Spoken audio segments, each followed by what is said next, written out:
In this episode, we are continuing our discussion of abstention from voting and the moral case for abstention. We're going to look at an individual case. It's not really a case of somebody not voting because they lived during the time of monarchy, but it's kind of more about the life of an individual and the way that they, through very mundane, normal sorts of actions, were able to influence the course of history. Not by voting for somebody in power and kind of getting them in charge, but by just living a radically ordinary life.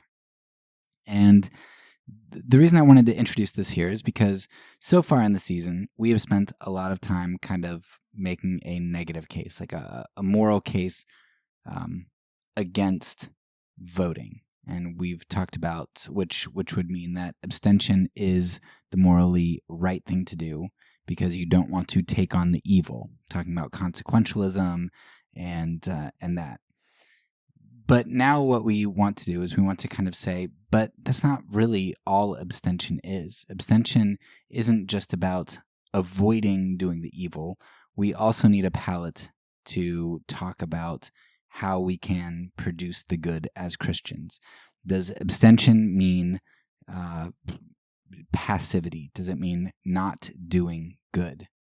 Because, James, right? The book of James talks about doing good. He says, faith without works is dead. If somebody's hungry and you say, hey, I'll pray for you, but you don't actually feed them, that's not valid religion. That's not true. That's not good. Or you think of the famous Micah 6:8, right? Love justice and do mercy and walk humbly, right? Those are action sorts of things that we are expected to do. So in this episode in particular, I'm going to explore the life of somebody who is absolutely fascinating. Now, this is actually an episode that I have repeated a couple other times in various seasons because the story is just so applicable in so many different ways. And whether it's about government or nonviolent action, propaganda, you name it, like there are aspects of this story that really fit into everything. This guy's life is such a great example to draw from. So I didn't really want to play it again, but I thought it's so invaluable that I want to make sure, if you haven't heard it in other seasons, that it gets put here. So as you're going through the case for abstention, that you're able to draw from this as well. So who is this guy that we are going to talk about? Well, it is a man named Benjamin Lay. Lay's story really is a special one, and it's one to which I'm going to refer back to very frequently in this season, and it's one that I talk about pretty frequently throughout all of my seasons. The story of Benjamin Lay is the perfect story to cap off this section on the consequentialist aspect of voting, because Lay, he's going to show us the power of a transformed life. You're going to remember me talking about my big revelation a few episodes ago when I talked about the food pantry, when I was sitting in church one week and they... from the pulpit, they said, hey, we need some people to help out with the food pantry. And I was like, my week's really busy. I'm not going to be able to do that. And that didn't seem like a big deal to me, right? Lots of people are busy. Very few people help out with the food pantry. It's okay, right? But then at the same time, thinking about abstaining from voting and people telling me, no, you have to vote, right? You have to get involved. Like, this is meaningful. When really all I was going to do is go cast 137 millionth of a vote, right? And just recognizing in that moment that, wait a second, helping at the food pantry is going to give me tangible access to people. It's going to build relationships. It's going to be involved with people in my community. That's way more impactful than going and throwing one ballot, 137 millionth of a vote at a candidate who may or may not be able to change things and will probably do a lot of really bad things along with any good that he's going to do or she's going to do. So that was kind of a reframing for me when I had that revelation.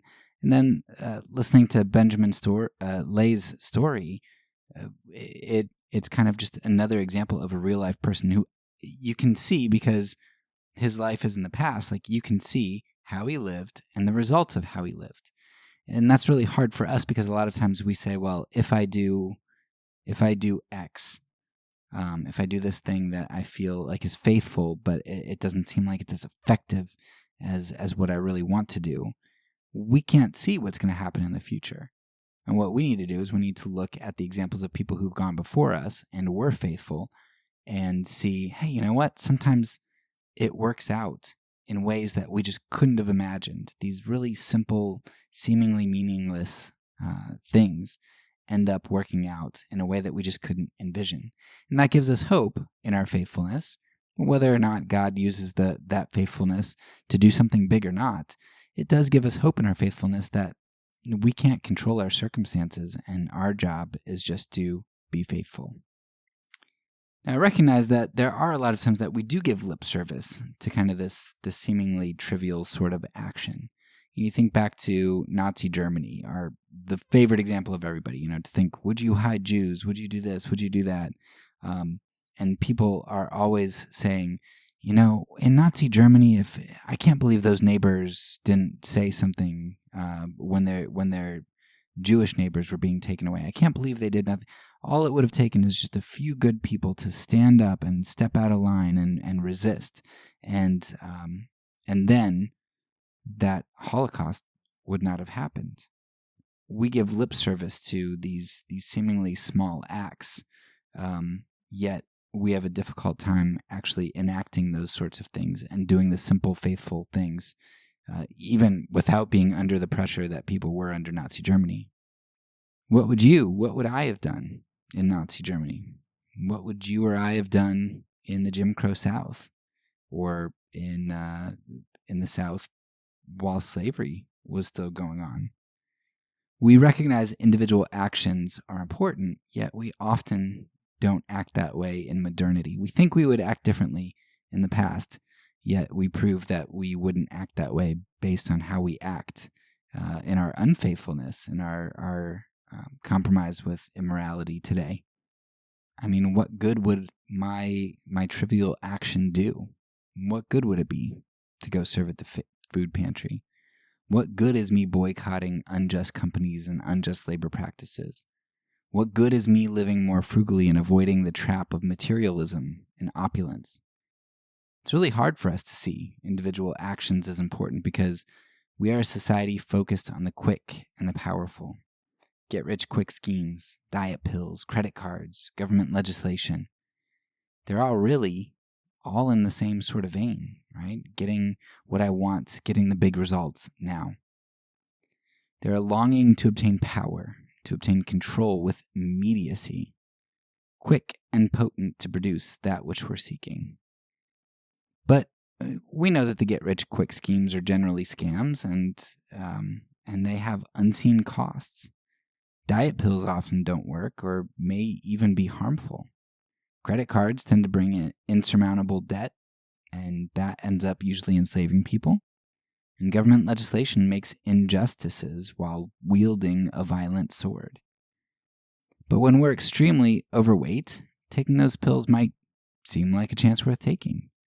Or when we have little money, getting a credit card or taking the chance on a get-rich-quick scheme might just be worth it, because we've got no other hope, no other choice. And when we discount the power of community and individual action in the moral sphere, government legislation's alluring. It's not really surprising to me that with our dissolution of community and the importance of the social in our minds and our connection to other people, with our increasing isolation, it's no surprise to me that legislation and politics has become more pronounced. When we're too busy raking in the dough and following our kids around to sporting events in our spare time in hopes of getting a scholarship for them, or when we're too busy chasing the American nightmare to humble ourselves, to be still, and to serve at the food pantry, then yeah, government legislation seems like a really good quick fix. It's a tempting path to exert power in a world which often leaves us feeling so powerless. If I can't serve and lay down my life, then perhaps I can legislate and force others to live up to some of my moral ideals, all while ignoring the other ideals that I'm too busy to enact myself, like caring for the widow and orphan. Now, I understand that these are generalities, of course, and what I just said is convicting for me, because I struggle with figuring out how to live out the Christian ideal. In this way, I think Benjamin Lay's story is going to be a huge help for us and a huge conviction, because he shows us true community actions and true individual responsibility. In this episode, you're going to get a glimpse of how the meek and lowly of the world can really change it. It's not a quick change or a change that comes with a whole lot of fanfare. It's a slow and steady taking up of cross and leavening of the dough. So I hope you'll enjoy the story of Benjamin Lay and that you'll keep it tucked away in your mind, because I'm going to refer to it throughout the rest of this season. I hope this gives you a vision for the kingdom and the means whereby we Christians ought to bring change about.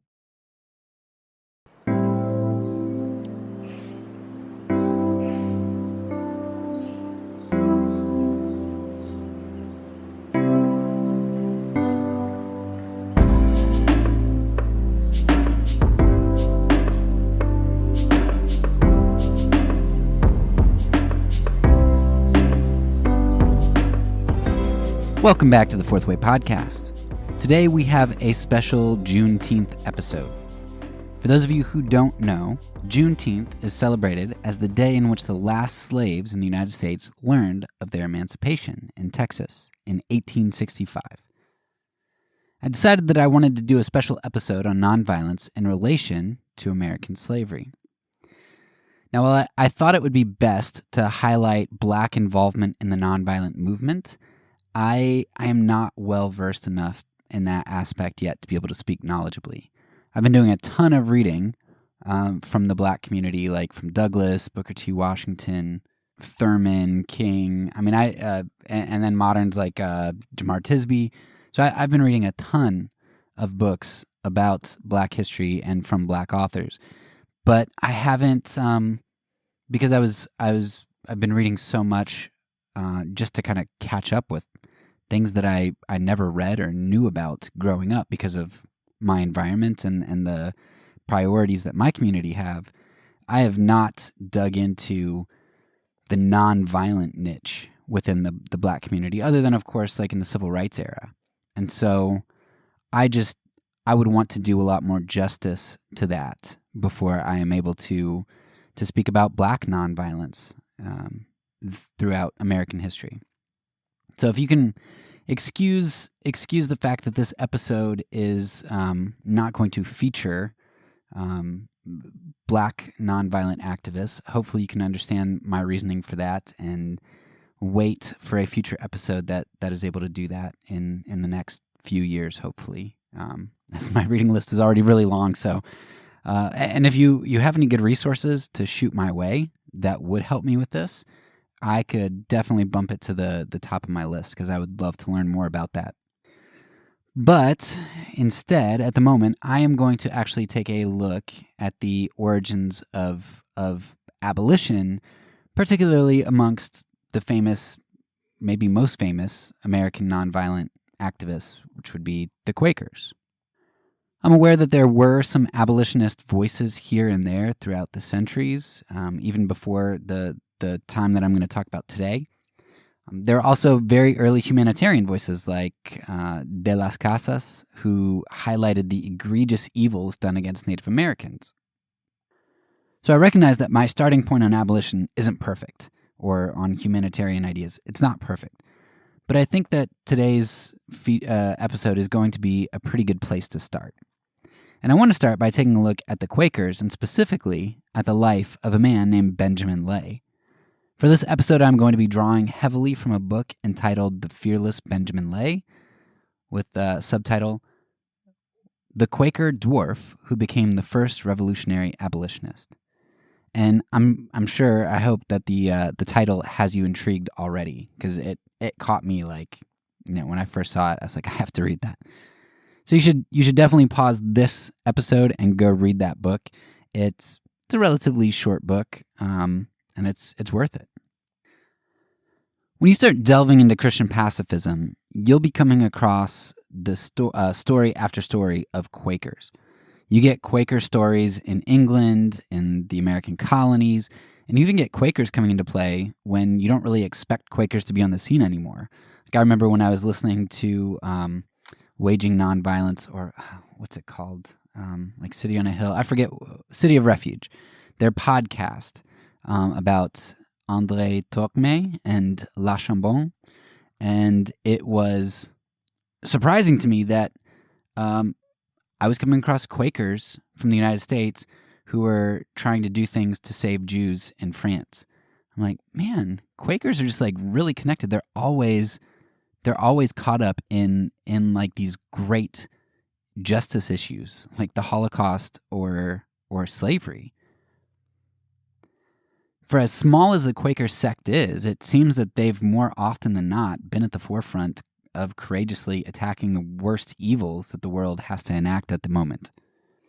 And while most Protestants would take serious issues with some of their theology or ecclesiology, and admittedly, to me, some of this stuff sounds really strange, one has to admit that the fact that they continuously seem to find themselves on the side of justice and looking a whole lot like Jesus in that regard, and facing extreme consequences and social pressure for those things, and bucking against that says something pretty significant to me about them.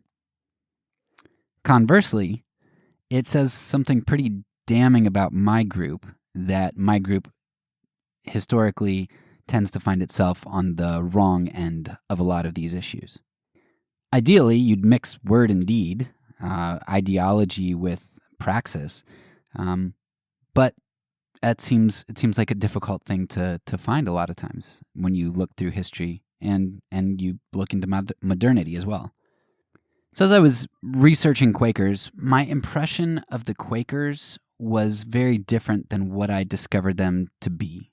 I thought they were a pretty stoic, quiet sort of people, and maybe they are in general. I grew up in Pennsylvania, and I remember sometimes when I'd sleep over at my grandparents', my grandma would have this saying, and I don't remember exactly how it goes, but it was something like, when it was time for me to shut up and go to sleep as a young kid, she'd say, "Quaker meeting has begun.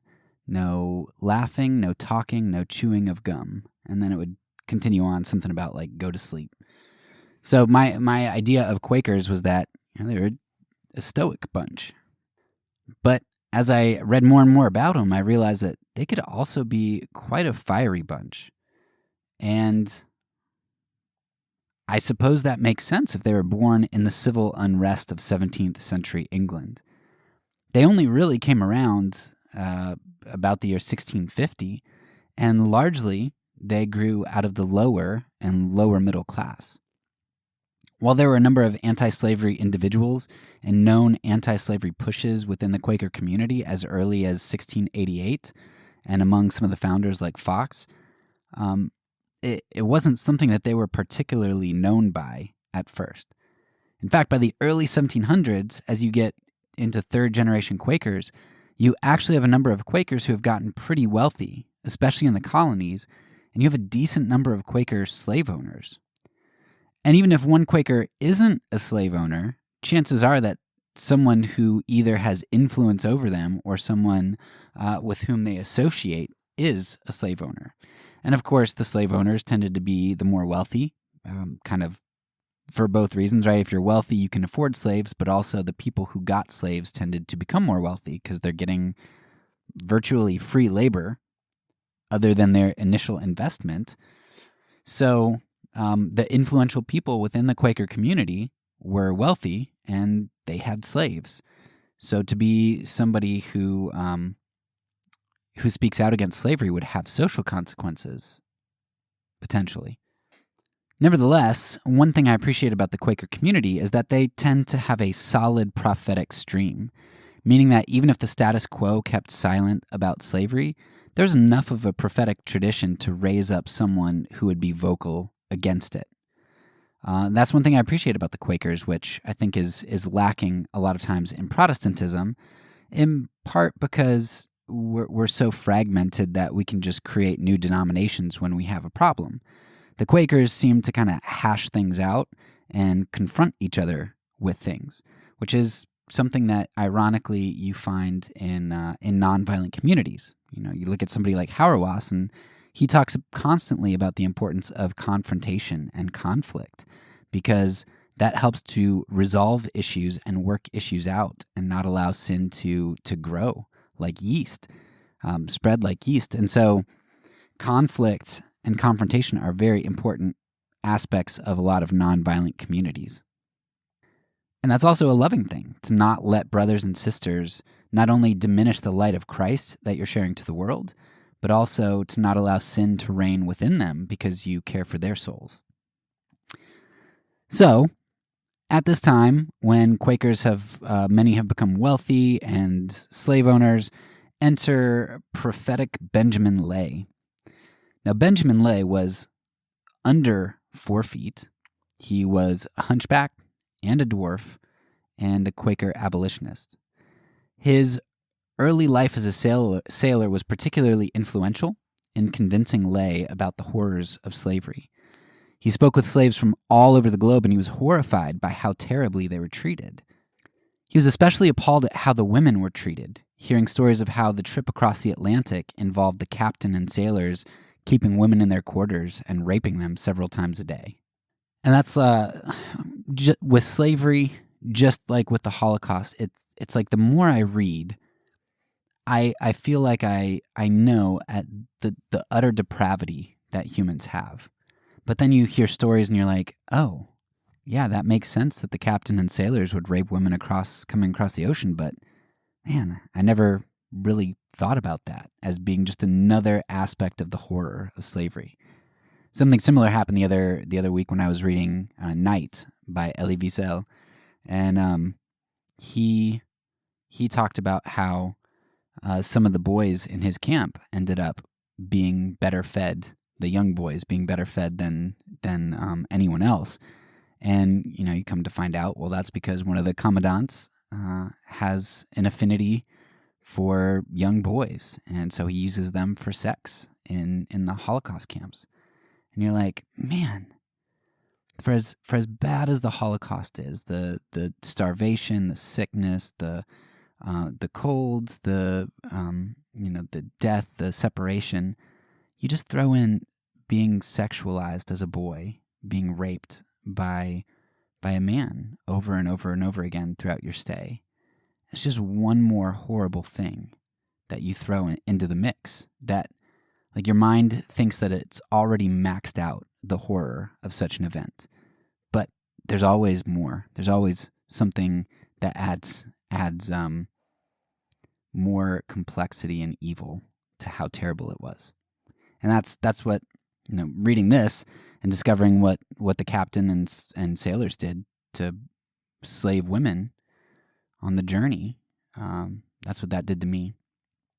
My wife brought up a good point, because I think a lot of times the reason I would have never thought of them sexualizing slaves is because you hear people even today just saying, they were men of their times, and they just didn't really realize, they thought that they were animals, they thought that they were subhuman, and they were wrong, but that's what they really thought. But my wife brought up a really good point when I told her about this new discovery of the horrors of slavery. And she said, well, that seems to really undermine the idea that whites thought slaves were subhuman.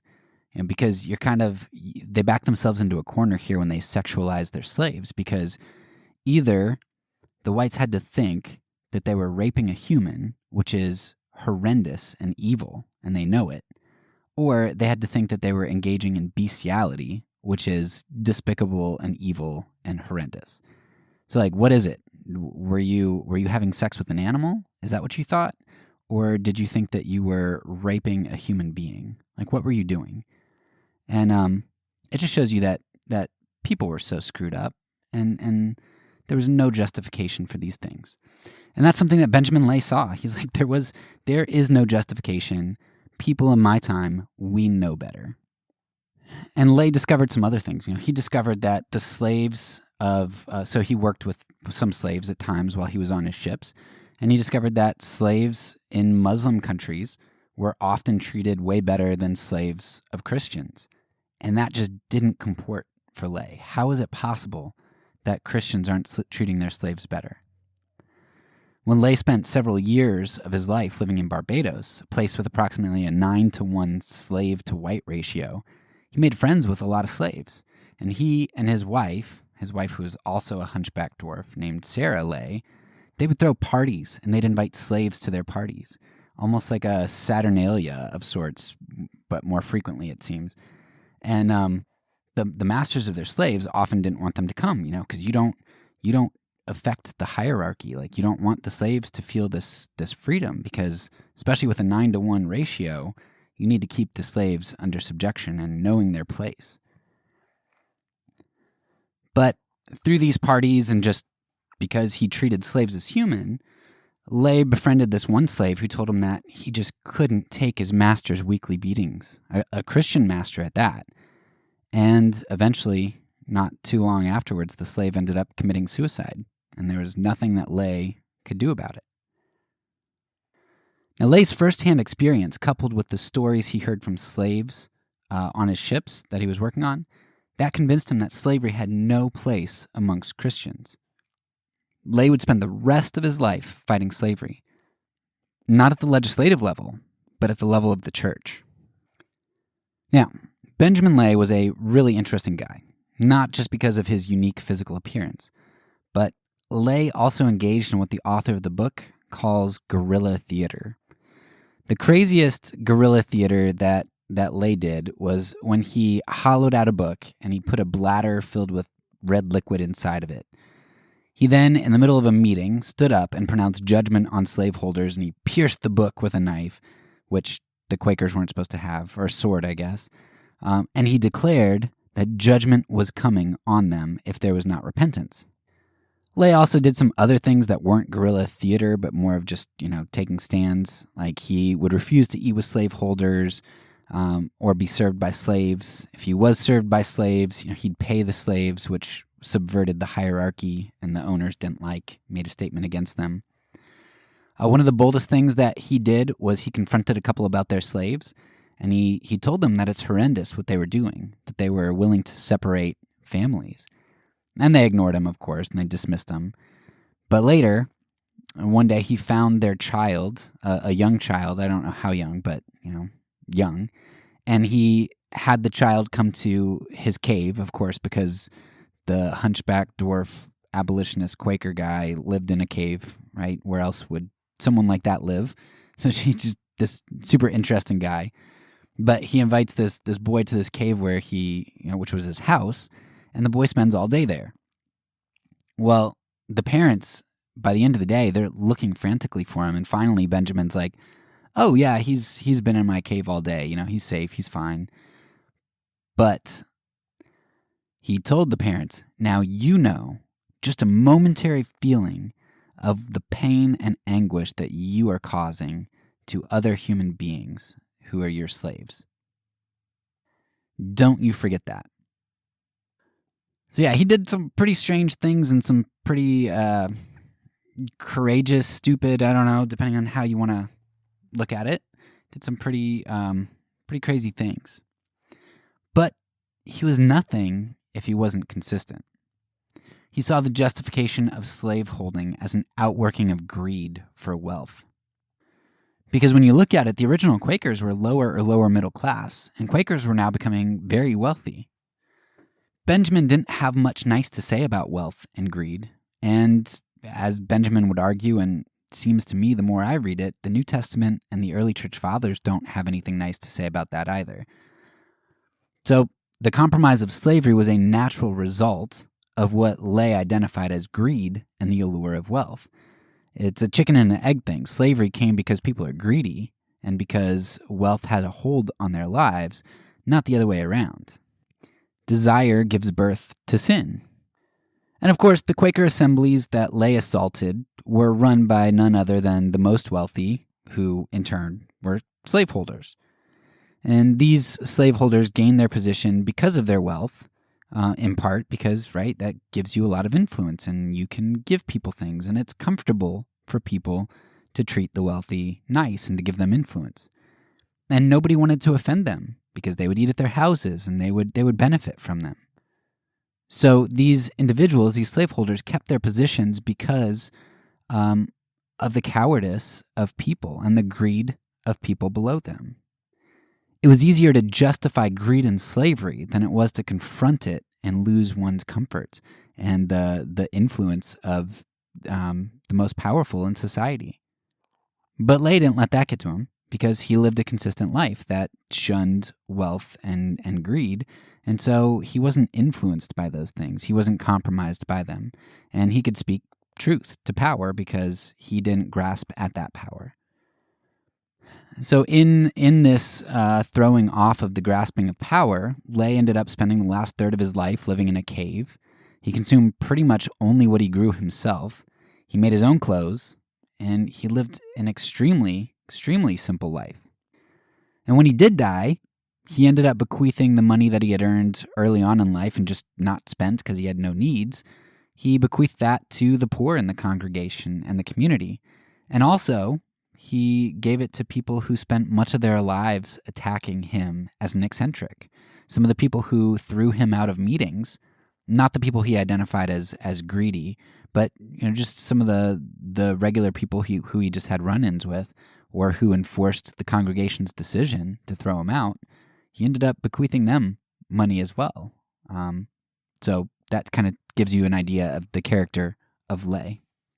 So Lay did some pretty crazy things, and he did some things that make me cringe. If someone did stuff like that today, I'd probably write them off as, oh, that's so embarrassing. But at the same time, when I look at things in retrospect, knowing that Lay was absolutely right about this issue of slavery, it makes me wonder if his methodology wasn't legitimate most of the time. Because of Benjamin Lay, the groundwork of abolition was laid. Lay influenced later Quakers like Woolman, who was considered responsible for bringing abolition to Quakers and for that being finally accepted and becoming standard. Because it was Woolman who got the Philadelphia Convention to ban slavery in 1776, and they began to censure Quakers that didn't get rid of their slaves. Woolman and the Quakers also advocated that slave owners reimburse their slaves for all of their back pay, which is crazy. Like that's a crazy expectation. Woolman, like Lay, also did some cool things. Like when he would visit slave owners and he was served by slaves, he would pay the slaves for their services that he received.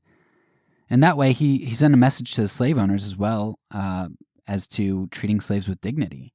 And that was really subversive to overthrow this hierarchy.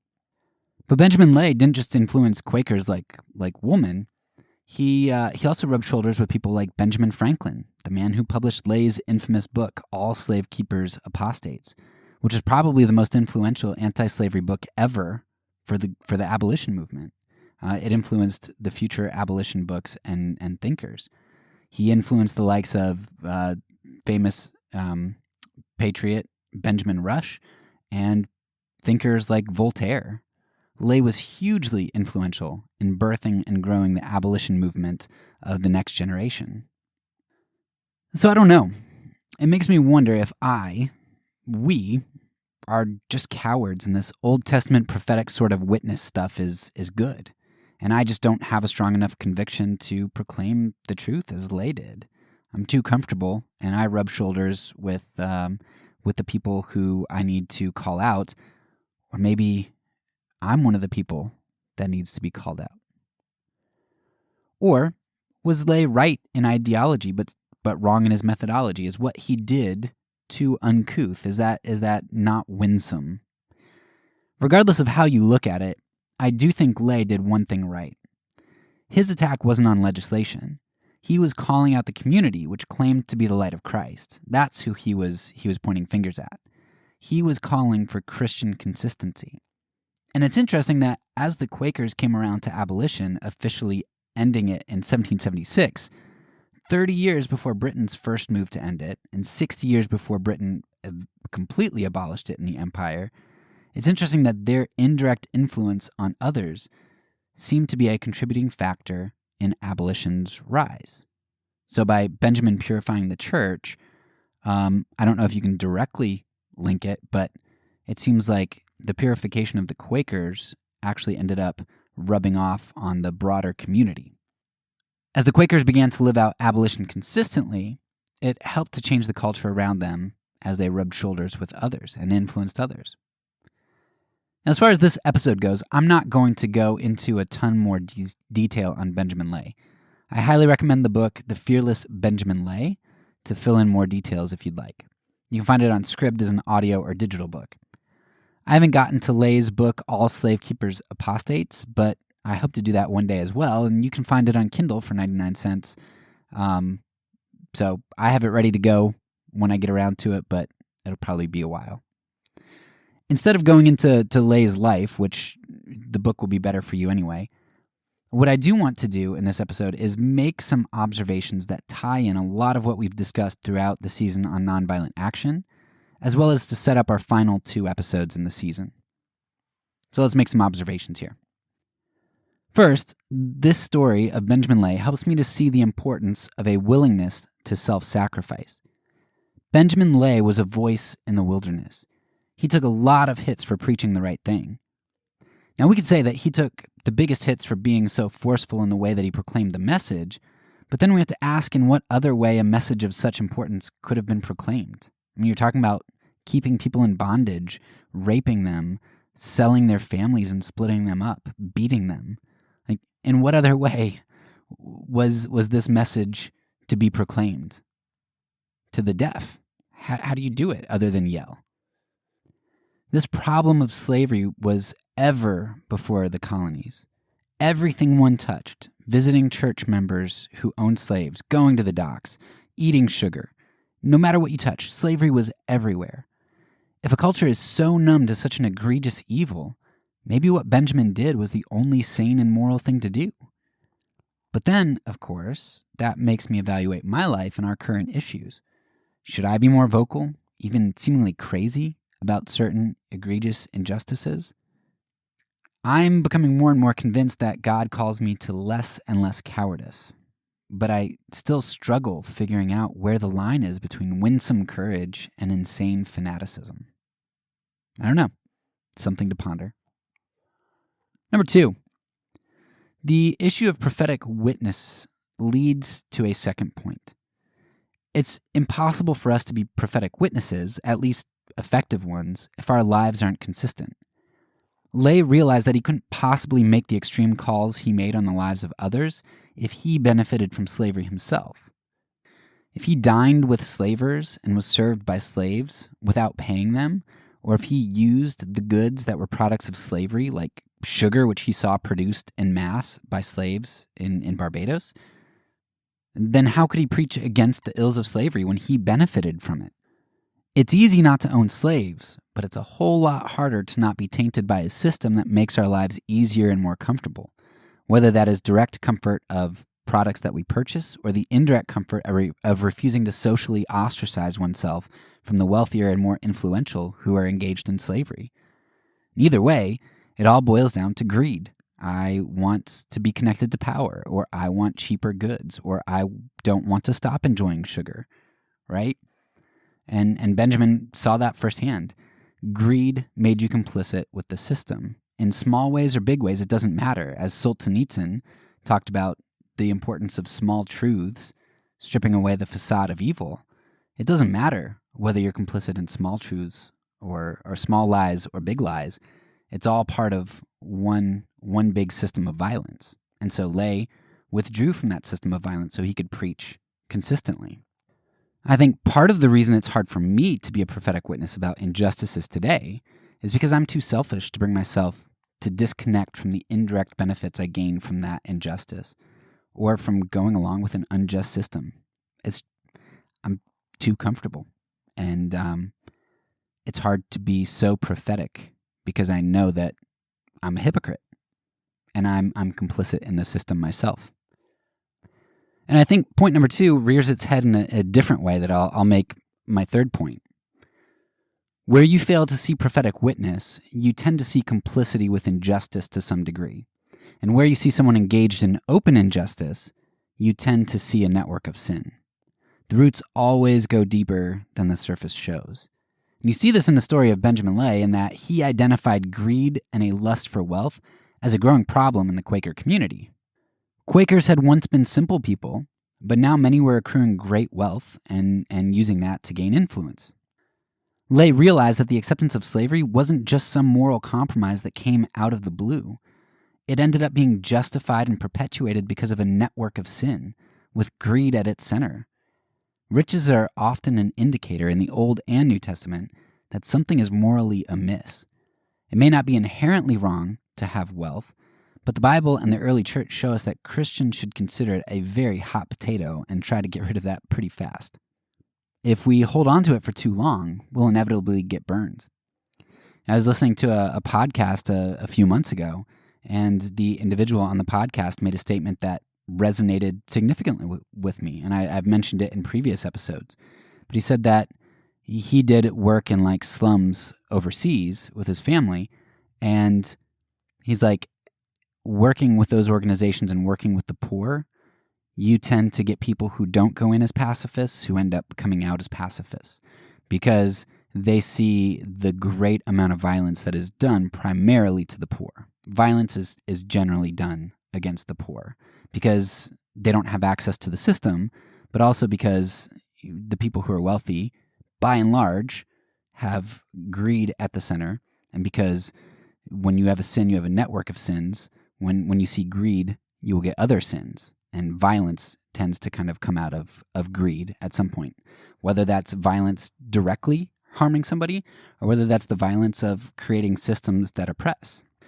And I found something very similar when it was me being in our church's diaconate and working with the poor that helped me to see we're not living the right way at all in regards to how we treat the oppressed.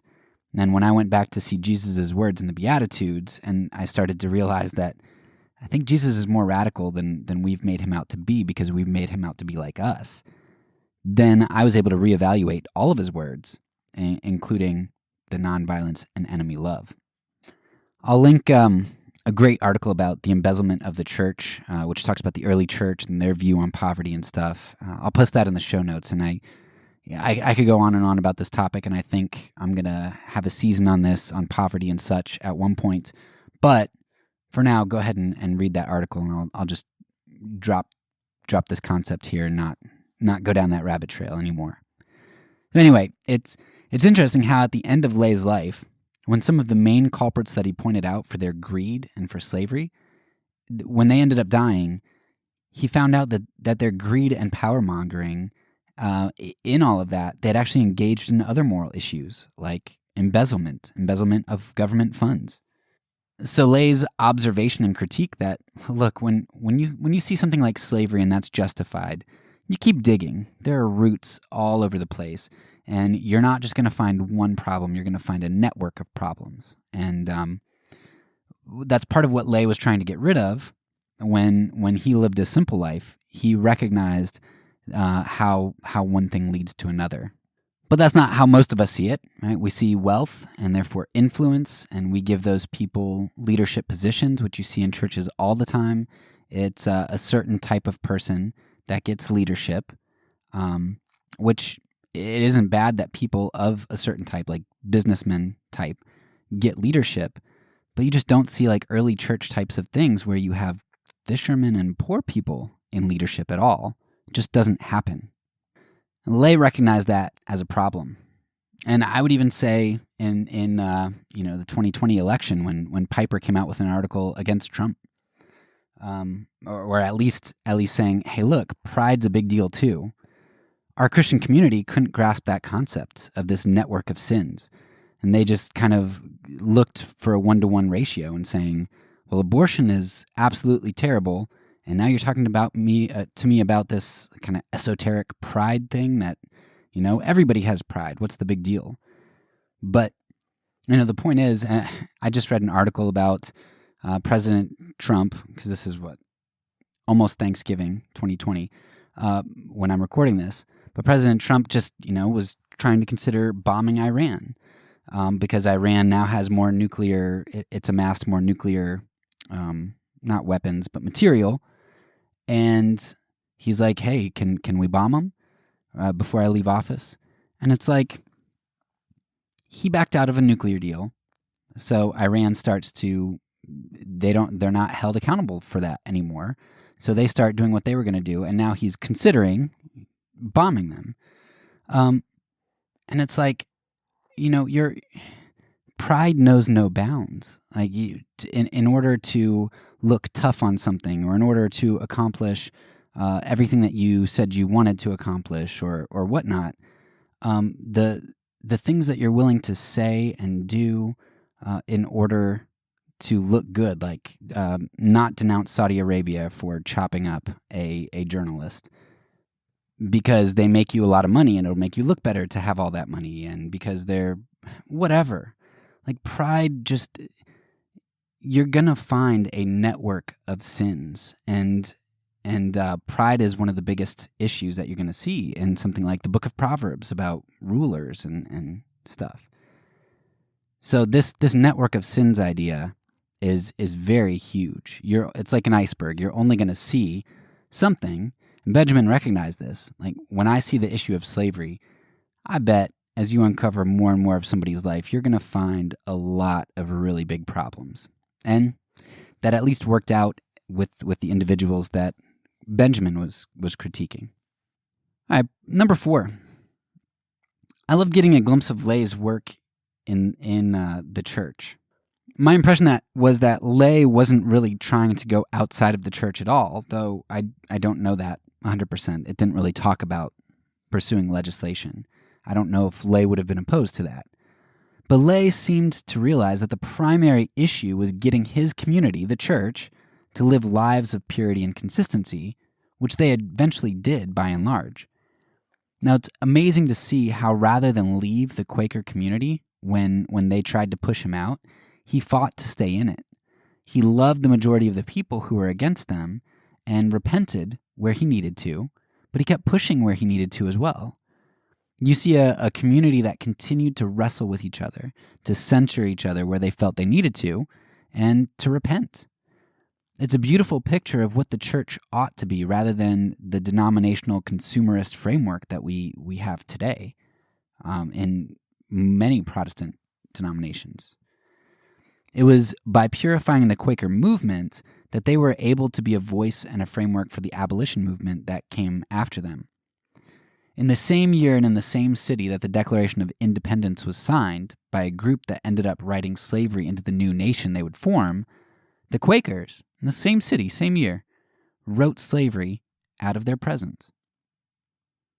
To my knowledge, they were the first major European group in this era to end slavery, to even talk about it to the extent that they did.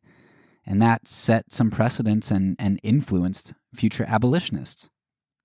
Yet we, July 4th, we commemorate what our founding fathers did in their breaking off of Great Britain, which then allowed for westward expansion and genocide of the Native Americans, and which eventually wrote slavery into our Constitution. But we don't celebrate the fact that the Quakers wrote slavery out of their presence in that same year in Philadelphia. So purification of the church was the focus. And I think we've argued a lot that should be our focus as Christians. Number 5. One thing you see in many nonviolent movements is that class is vital to change sentiment. Lay and many abolitionist Quakers were lower or lower middle class, and they were often fighting against the upper middle class or the wealthy. However, what we see in many modern nonviolent movements is that revolutions occur when the middle class and intellectuals get on board. Iran is a prime example of this in their revolution of 79. The same thing happened in the story of Benjamin Lay. While Lay and other Quakers had to push against the wealthier Quakers and many of the wealthy in society, their ideas eventually did catch on.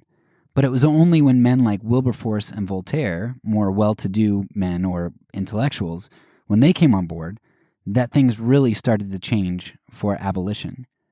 Nations tend to respond to influence and economic interests, and a movement that isn't diverse enough to include those with money and influence often ends up falling short. Sixth observation here. This brings up another point that we've talked about before, which is that legislation is often only implemented once it doesn't hurt the nation that implements it. So how was Britain able to make its first act of abolition in the early 1800s? Well, they no longer had a huge group of colonies which heavily used slave labor. It didn't hurt them as much anymore to abolish slavery. However, Britain didn't fully abolish slavery until 1833, and when it did, it paid the slave owners for their slaves. It didn't compensate the slaves as far as I'm aware. The only group who did that, who compensated their slaves to a large extent, were the Quakers, and that was self-imposed. That was voluntary. That wasn't government enforced. In fact, if you look at it, and I'll post this in the show notes, but Britain was paying on their slave debt, their debt to slave holders, from 1833 all the way through 2015. So the legislation that abolished slavery cost Britain 180 years worth of taxes. Of course, the slave owners didn't mind giving up their property at that point, right? If you're going to get paid a bunch of money to do it, sure, go ahead, write that legislation, pay me, that's fine.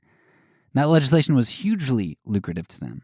Plus, the slaves weren't just disbanded, they were phased out. And even then, slavery wasn't made completely, absolutely illegal. Every now and then, illegal slaves would be seized and they'd be taken to, I think it was Sierra Leone, where they were forcefully enslaved for up to 14 years. So it wasn't technically, life slavery.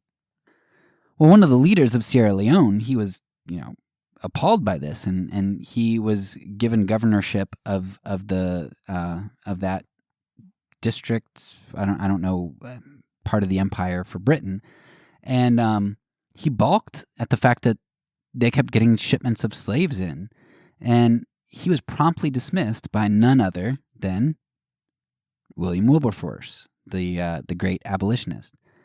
Now, Wilberforce was against slavery, but he had helped to make a deal that he thought he needed to make in order to mostly abolish slavery.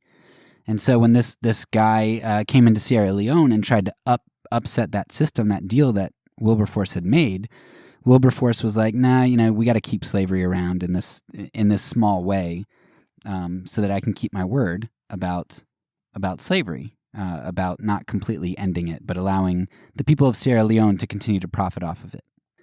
So Wilberforce took this lesser of two evils approach, and thus he prevented the full abolition of slavery by the new governor of Sierra Leone, and actually dismissed him for attempting to do so.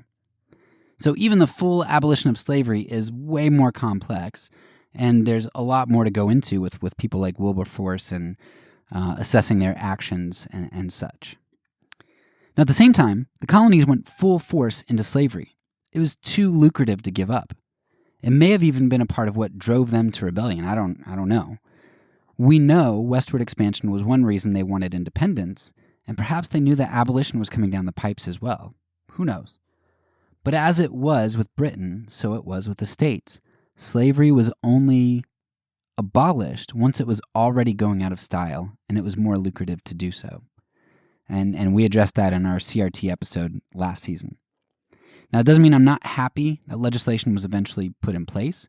It just means that I think the cultural shift is the most important, and that always precedes legislation, and hearts need to be changed. It doesn't follow legislation. Legislation to us seems like where the power is at, but it's not. Trying to lead with legislation is the dog chasing its own tail. It's putting the cart before the horse. And Benjamin Lay realized that, I think, and his focus was on the Quaker meetings and the Christian community. And that brings me to my last point. Benjamin Lay's guerrilla theater is brilliant. Sure, it was also abrasive, but I think Lay shows us what Solzhenitsyn was getting at when he talked about exposing lies. Lay put the immorality of slavery ever before the people. They couldn't ignore it or forget it. The parents of the child Lay took to his cave knew what it meant to keep slaves every time they worried about their son from that day forward. Those who dined with Lay thought about their comfort and consumption as complicity with slavery every time Benjamin paid slaves for their wages or refused to take sugar.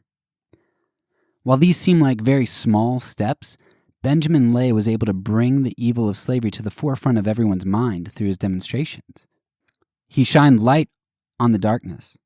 And quite honestly, I wonder if that's not why God had Benjamin Lay be a dwarf hunchback. Benjamin couldn't walk anywhere without being noticed.